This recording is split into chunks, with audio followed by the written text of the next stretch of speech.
અમરેલીના મૂળપુર ખાતે વિવિધ વિકાસ કામોના ખાતમુહૂર્ત કાર્યક્રમનું આયોજન કરવામાં આવ્યું।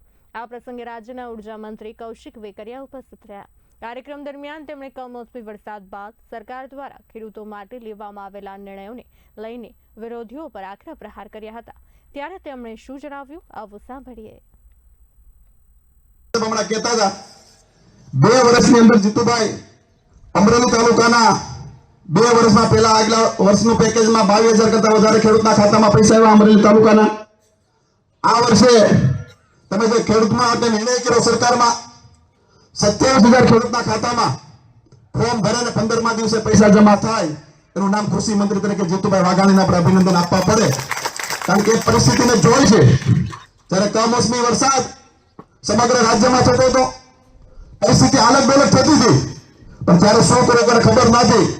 અમુક લોકો લેભાગુત તત્વો સરકારને બદનામ કરવા માટે પણ નીકળી ગયા હતા, ખેડૂતોને ગેરમાર્ગે દોરવાની પણ પ્રવૃત્તિઓ ચાલુ થઈ ગઈ હતી।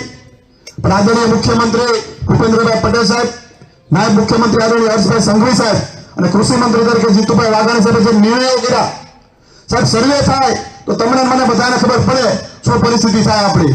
કોઈ પણ પ્રકારનું સર્વે કર્યા વગર માનનીય કૃષિ મંત્રી દ્વારા નિર્ણય કરવામાં આવે સરકારમાં, એક પણ ખેડૂતના ખેતરમાં આપણે સર્વે નથી કરવાનું। સમગ્ર રાજ્યના ખેડૂતો માટે સરકાર નિર્ણય કરે અને 10,000 કરોડનું પેકેજ આપવામાં આવે, એનું નામ છે જીતુભાઈ વાઘાણી। આ પણ આપણે સ્વીકારવું પડે। બધાના ખાતામાં પૈસા જમા થઈ ગયા, વિશ્વાસ કરો થઈ ગયા હોય તો કોઈ સર્વે કરવા આવ્યા હતા સાહેબ? અમારે તો આગલા વર્ષનું પેકેજ એવું હતું। અમારા અમરેલી તાલુકામાં લગભગ 30-35 વર્ષે ખેડૂતના ખાતામાં સીધા પૈસા આવ્યા છે, બરોબર ને? પાકું ને? તો ખોખારો મારી એક જીતુભાઈને બતાવો તાળીઓ નહીં। આ પ્રકારની કામગીરી જ્યારે સરકાર કરતી હોય, સરકારના કૃષિ મંત્રી આપણે